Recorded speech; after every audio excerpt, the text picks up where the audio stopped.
Here we are, the video you've been looking for, the last one in this series. In this video, we're going to take a look at percentiles, okay? And actually, you've looked at some and didn't realize it earlier. But percentiles, I'm sure you've heard of it before. Somebody's in testing and they're in the 90th percentile, or maybe a baby, you're talking about their height and their weight. They're in the 95th percentile, or they're in the 20th percentile, and you have an intuitive idea of what that means. Somebody that's in the 96th percentile, are they really smart, did really well on a test, or did they do very poorly? They did really well, right? So percentile is just a generalization of the median. The nth percentile is a number such that n% of the data is less than or equal to that number, and the rest of the data is larger than that number. So let's just say somebody tested in the 95th percentile. That means that 95% of their peers scored below them. Does that make sense? So we need to be careful here, and we'll cover this later on, but this is just a position in the data. Percentiles work really well when we have more than 100 data points, okay?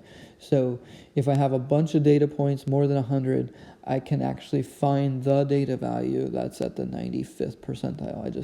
If I have 100, I line them up, and then technically here's where it gets a little tricky. If I pick the 95th person, the 94% is below, and 5% is above. Do you see that? Does that make sense?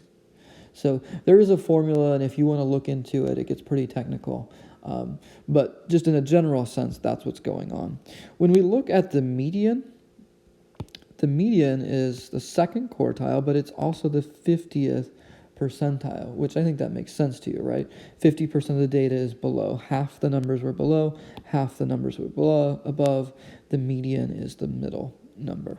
Okay, and so first quartile is the 25th percentile, third quartile is 75th percentile. So that's the idea of a percentile, and it tells me where a given piece of data is compared to the rest of the group. All right, so in class activity 15V, I think you could probably take this by yourself. So go ahead and pause it and give it a try.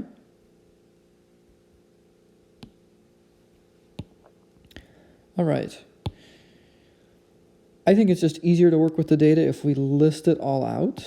You can see here we need to find the 75th percentile. And so if we take this, we have 2 3s, 3 4s, and so on. And so I've just listed all this data out. You could work with it just in the dot plot, and that's fine if you choose to do that. But we need to find the 75th percentile. Well, if I know the 75th percentile is 75%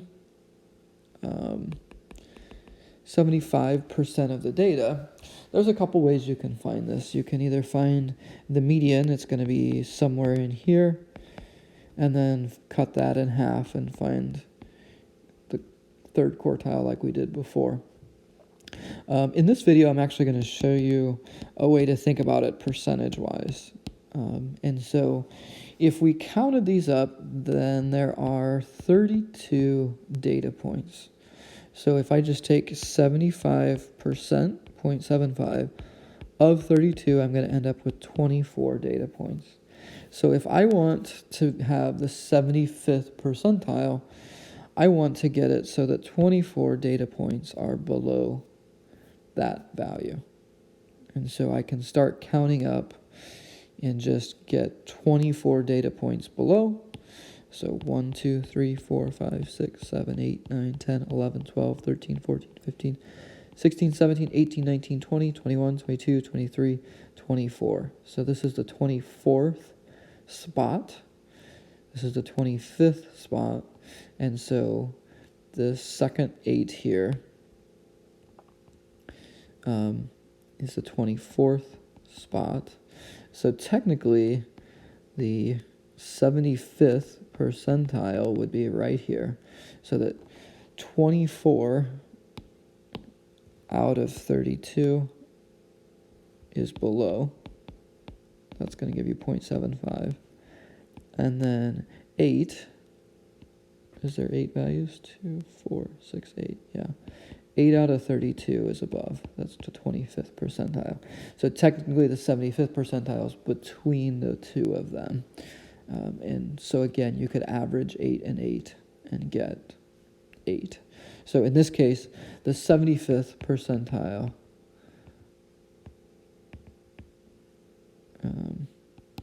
I got percent in there twice. The 75th percentile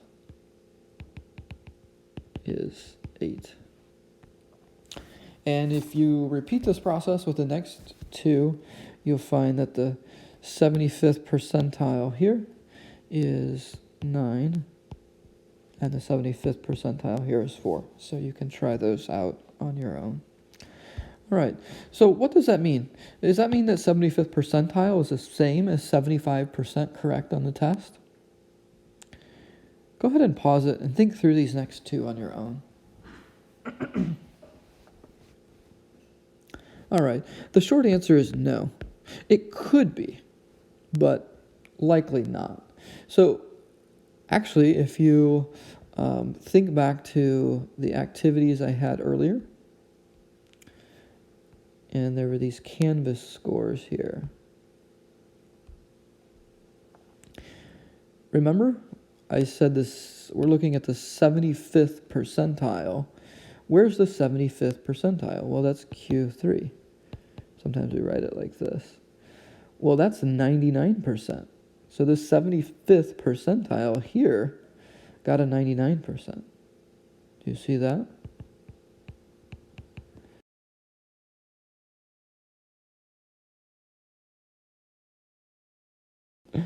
Here we go.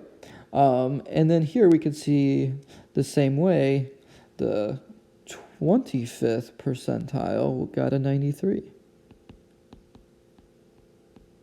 Okay, so hopefully that helps you see that percentiles and percentage correct are not the same thing.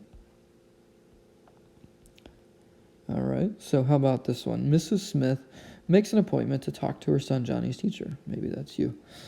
Johnny's been getting A's in math, but on the standardized test he took, he was at the 80th percentile. Mrs. Smith is concerned that this means Johnny is really doing B work in math, not A work. If you were Johnny's teacher, what could you tell Mrs. Smith? Well, I think there's a lot of ways you could talk about it, but, you know, you could just, I think it would be pretty easy to talk about if you have 10 students. Then what if the top 3 all got A's? So A, and the other 7 got lower scores. 2, 4, 6, 8. Yeah, you get the idea though. Then the 80th percentile would be that 8 students are below 80% of the table, are below, 20% above. So Johnny is really here. He's the second or third person in the group. That's what the 80th percentile means. And just helping her understand the idea of a percentile. That is going to conclude this video.